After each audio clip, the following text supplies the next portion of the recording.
Hello everyone and welcome back to the New York Empoleon's Week 4 Battle of the GBA. We are here this week taking on El Scizor, head coach of the Borussia Donphan. A good friend of mine in the community and a good friend of everybody in the community. If you want to reach out and say hello, do so. But the best way to do so is by going down in the description, clicking on their link, and adding a comment to their video, giving them a watch, and enjoying what they are offering. We are here after a couple of losses and a really challenging couple of weeks for me, but I think we're turning the corner. It feels like, I don't know, I just feel it in my bones. We are turning the corner. We are getting back into this. Looking at the sets, they are exactly the same sets I brought to the Team Builder video yesterday, and so they are going to hopefully be still correct from yesterday. And we are going to just bring, as you can see, I have my mock thing and I have my GBA thing, and we're just going to add this GBA one into the friendly competition, lock it in. I am excited for this week. To be honest, I haven't played Lars in a long time. One of my favorite opponents in the community. This team is horrifyingly threatening, which is fun. Because I don't think if a team rampages through an entire season, it's as entertaining. I mean, some people are like, I've only watched your battles because I see that you're 4-0 in a season. And it's like, okay, I get it. But like, also, I think my battles are just as fun when I'm 1-2 as when I'm 4-0, you know? So whatever. We do have 4 points this season, and I do think that is notable because it means that even though I'm 1-2, even though these last couple of weeks have been very challenging, and I have just sort of felt disconnected from the community a little bit, doing my own thing, we are certainly not eliminated. We are very much alive in this season of the GBA.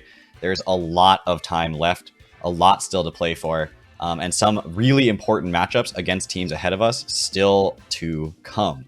So I'm gonna go ahead and just sit here and say I get it. I'm happy with it, and we're gonna use that motivation to say that we are, you know, ready to keep performing in this season. Hopefully my opponent is searching right now, but I will join you all back once the game is started, if it takes more than like another 10 seconds. And we will get into this. All right, welcome back, everybody. We're here against Lars in Week 4 of the GBA. Let's do it.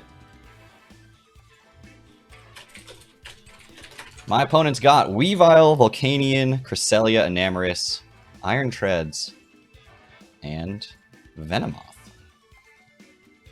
No Bramblegast, which was a big a nuisance in all of my mocks. And no Salamence, which is I'm okay with. What that means for me is I kind of wish I'd brought Hazards, is what that means for me. Venomoth seems like it's going to be a little bit more late game. I do still have the Scarf on the Greninja, which should help me, you know, get around a Quiver Dancing Venomoth. And I do still have Psychic coverage and things. I didn't just discount it as a threat on the team. Enamorus was always something that I was worried about in the back of my head. But Iron Treads still existing, but I can spam Heat Wave a lot more freely now with Zapdos because of the fact that there's no Bramblegast, which is really nice. And I do still have options to switch into it or the Fortress on something like the Iron Treads. So I'm going to lead with Zapdos in case they do lead with the Volcanion. We do know Volcanion is a huge problem this week. I'm not going to double tap on the bottom. We're just going to make sure we got all 6 in there. We're going to say done. And I think this is going to be a really fun matchup.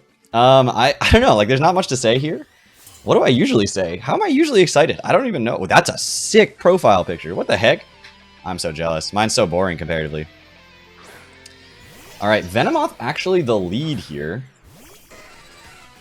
And I certainly am not running any sort of like safety goggles on this. So a sleep powder will work. I'm not overcoat. I'm not safety goggles. I don't really want Zapdos going to sleep.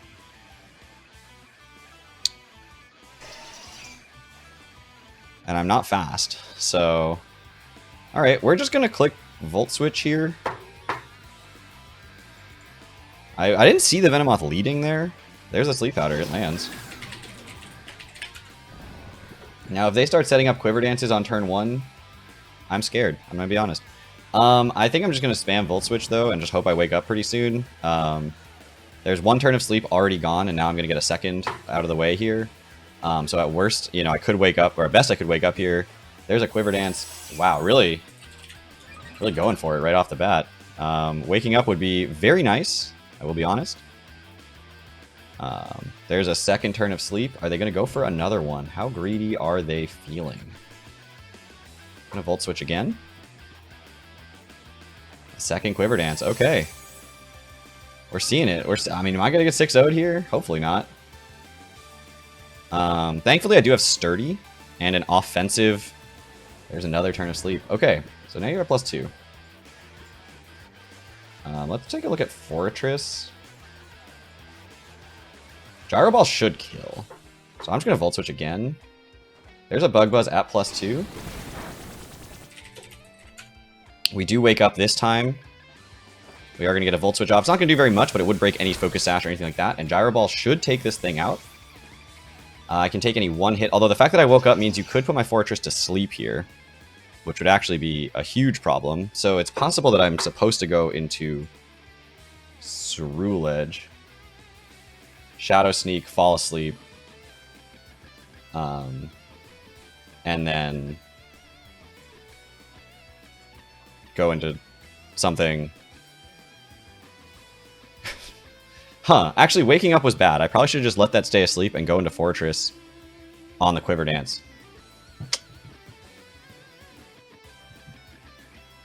This is interesting. Is Overquill better to be asleep, or is Ceruledge better to be asleep? Probably Ceruledge. I think Shadow Sneak doing 50% and then having them rely on Black Sludge. Okay, so it's not Focus Sash, but that's not super relevant. Doesn't change my play at all. I'm just going to Shadow Sneak, get big damage off. If they miss a Sleep Powder, then we're in great shape, because I can potentially 2 a KO. And if they don't, then I have a sack into Fortress. Wow, that does nothing. Okay, there's the Sleep Powder, which does connect. It looks like they were Tinted Lens, so them landing 2 is just unfortunate for me. But I'm going to let this stay asleep. That's the plan here. And we're going to go sack. I don't want to sack Zapdos, but I don't know if I have a choice. So we can get into Fortress safely and kill this thing. I definitely don't want to sack Zapdos because it's my only way of switching into Earthquakes. I guess I could have gone Mew there and click Psychic Fangs on the Sleep Powder, but they could have just killed me with Bug Buzz, so that wasn't going to work. I can't go into Fortress hard because it needs to have Sturdy, so I'm just going to go into Zapdos here. This is not how I wanted to start this game, obviously. Venomoth, very threatening. I didn't discount it at all. I just didn't have an answer right off the bat with my Zapdos lead. So, alright, we're going to let the Zapdos go down here. We're going to go into Fortress, and we're going to click Gyro Ball. And we're going to get this thing out, at least, and not set up. So Ceruledge being asleep means that I can't be put to sleep. I really wish that I was Overcoat, I guess. But if I was Overcoat, then I wouldn't have Sturdy. So hard to predict that. We're just going to go for the Gyro Ball here. Not going to click anything else. That thing looked crazy bulky, too. So Venomoth kills Zapdos with Bug Buzz. Trading Zapdos and Fortress going to sleep and Ceruledge. Sorry, Ceruledge going to sleep and Fortress is a ton of HP on it. For a Venomoth is not great, I'm going to be honest. But it's not over. The Fortress kills Venomoth with Gyro Ball. Like, that's a lot of damage that Venomoth just put in against my roster and took away a lot of my checks to some of my opponent's mons. So I definitely am scared. Like, the rest of this game is an uphill battle. Ceruledge being asleep is going to be a difficult thing for me to deal with.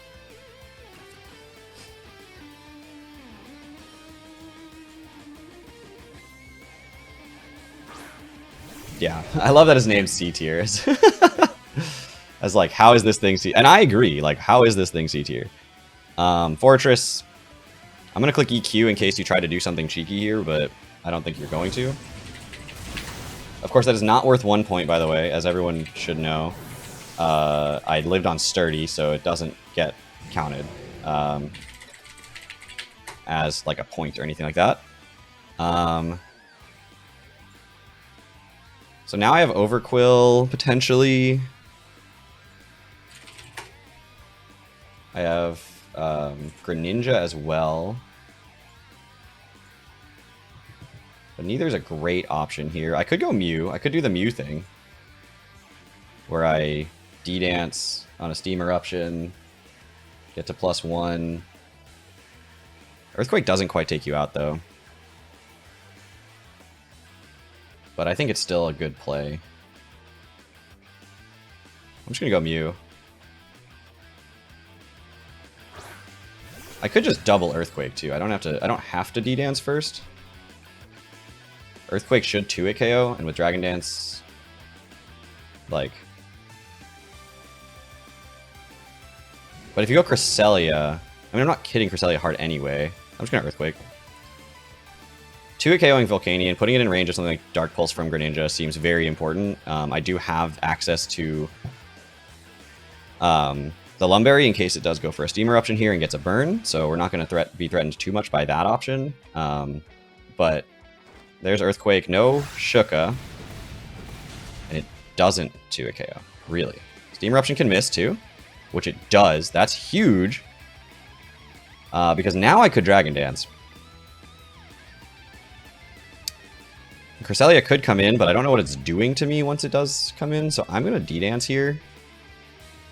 Seeing that you're not choice anyway, seeing that you are bulky enough to live 2 Earthquakes, I'm not going to click it again. You're not like Specs or anything, so we're going to be able to tank a hit and get to +1. There's the Terra. Okay, Terra Grass probably. Which is fine. I have Ice Spinner for Terra Grass if that is the choice that they go with. They could go Terra Water. No, it's Terra Grass. Okay. We have Ice Spinner. That should kill at +1, so I'm not too stressed about it. But we did Dragon Dance here. Baited out the Terra, which is good. And we're going to see another Steam Eruption. This one's going to land. Would have been nice if they both missed, but that one's going to land. It's going to do less damage than I expected and not burn my Lumberry, so that's huge. We're going to Ice Spinner here. It does reveal a lot of my set, but that's okay. I'm okay with that. I don't want to go for another one because Weavile can obviously come in and revenge me with Ice Shard at that point. So we're happy with 1 and then an Ice Spinner here, taking out Terra Grass Volcanion. That's a huge threat handled. So Mew kills Volcanion with Ice Spinner. And now we're at +1. And we have coverage for basically everything not named Weavile specifically, but Weavile has to take, you know, a 70 to 90% from an Earthquake just to get off a Night Slash. Unless it's Scarfed. But they don't know we don't have coverage for Weavile, so they're going to go into Iron Treads. Which we do have Earthquake for at +1, which is doing huge damage. So I'm going to go for an Earthquake here.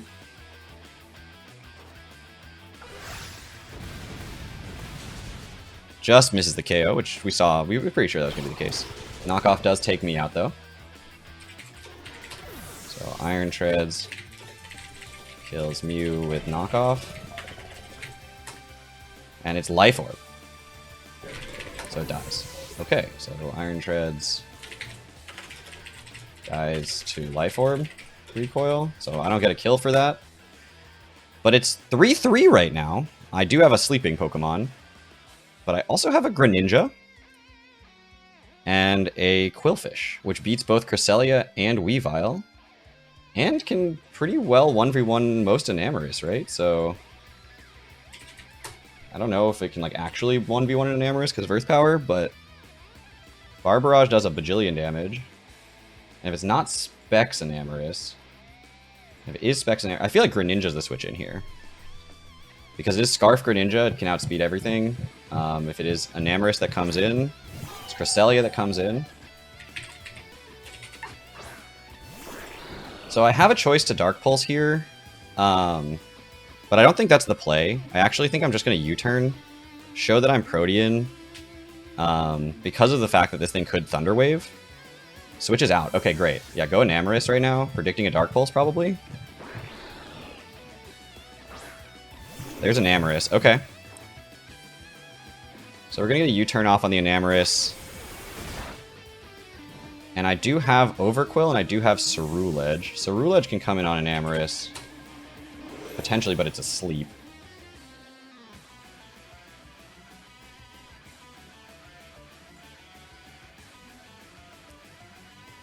Overquill can't live a Specs hit. But if it's non-Specs, then I live in Earth Power. And Bar Barrage into Aqua Jet guaranteed kills. Am I willing to take that chance, or do I go into Ceruledge and Scout? I feel like Ceruledge and Scout is a good option, because if they do Calm Mind and I wake up, then I get off a Bitter Blade. Although I don't think I can wake up this turn. I think they know that. So if they go for Calm Mind, they may very well be in a difficult situation. Earth Power does come out. I didn't Terra. That was a mistake, but I live it. So it's not Specs. Huge information known there now. That is non-Specs. I should have potentially just gone for a Terra there. No reason to Terra at this point. It's not going to make a difference. Just wastes time on the animation. So we're going to Shadow Sneak. Try to get off some damage. Still asleep. But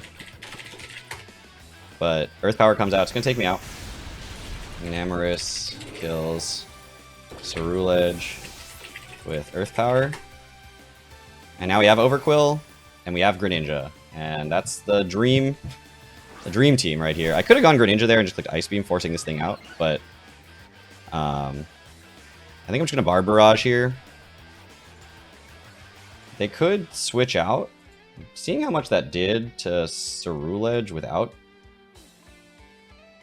Terra-ing. I should have Terra'd. I mean, that was a silly play.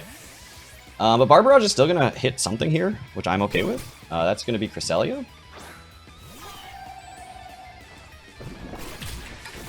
And I could get the poison.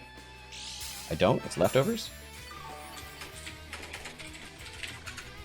I have Crunch for Cresselia if I want to. I can just go for a Swords Dance, though, potentially.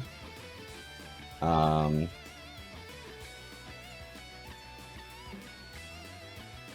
I'm going to Swords Dance here. There's Moonblast. Okay. Now I'm going to Crunch. Enamorous or Weavile could come in, but I'm not going to try to make a read yet. I do have Aqua Jet too, so I can get big damage off. We're going to Crunch. That Moonblast did some damage, but if they do switch into the Enamorous, we're going to heal a little bit more. And we know you're not choiced. So I can be out of range, potentially, of an Earth Power. And Crunch is doing enough to put it in Aqua Jet range, actually, at this point. So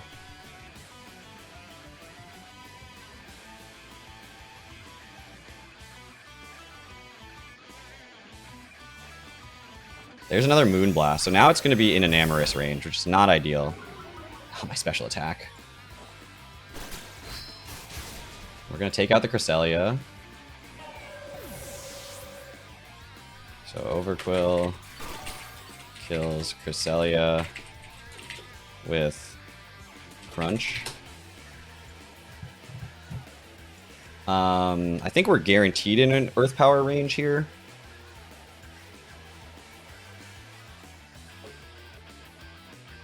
But I could go Greninja hard. Keep this thing healthy for the Weavile, since I think it's kind of necessary for Weavile.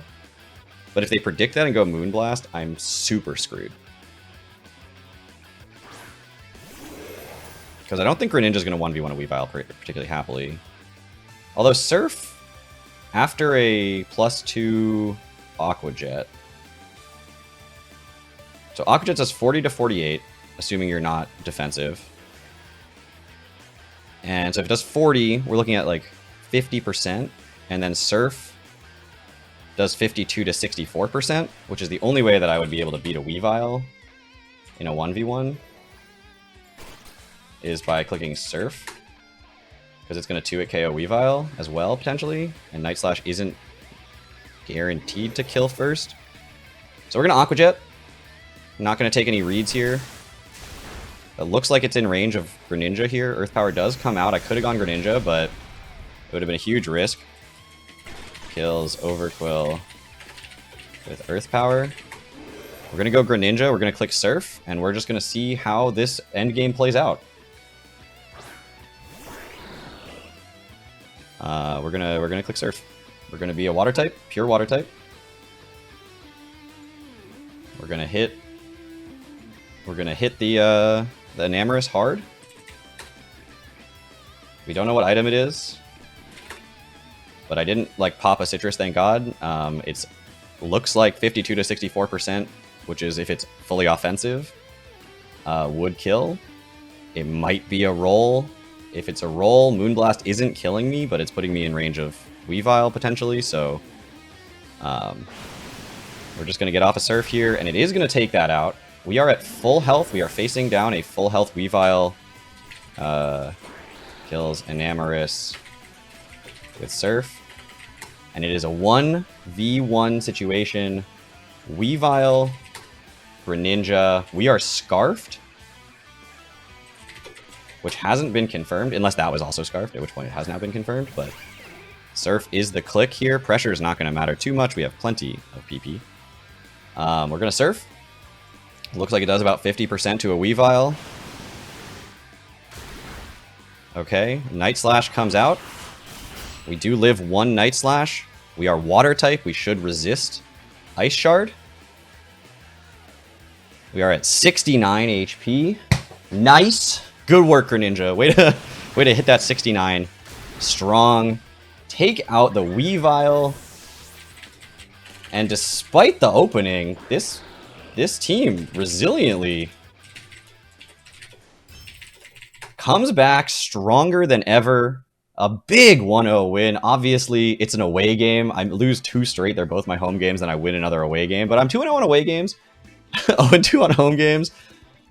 But I will take the win. I will take the 2 points, bank those right now. This was a huge momentum shift, I think, because the way it started, it really felt like this could have been just a spiral from the last couple of games. But like I said, feels like things are turning around. I'm more attentive, I'm more focused, I'm more energetic, and I feel like that showcased as I got into the match at the beginning. Struggled a little bit, but I found my way out of the Venomoth situation. That was a huge bring for my opponent, and managed to get Greninja into a situation where it could kill. And yes, I could have gone Greninja on the Earth Power, but if that was Scarfed Enamorous, I would have been forced to Ice Beam, go back into Overquill, which would have been healthy enough to handle the Weavile, but it would still have to take the hit. They could have doubled into the Enamorous. Again, predicting the Quillfish to come back in, it would have been too healthy, and I couldn't have just gone back and forth. So I think the Aqua Jet into the Greninja was the safer way to win that game. I was going to live a crit Night Slash anyway from non-banded Weavile.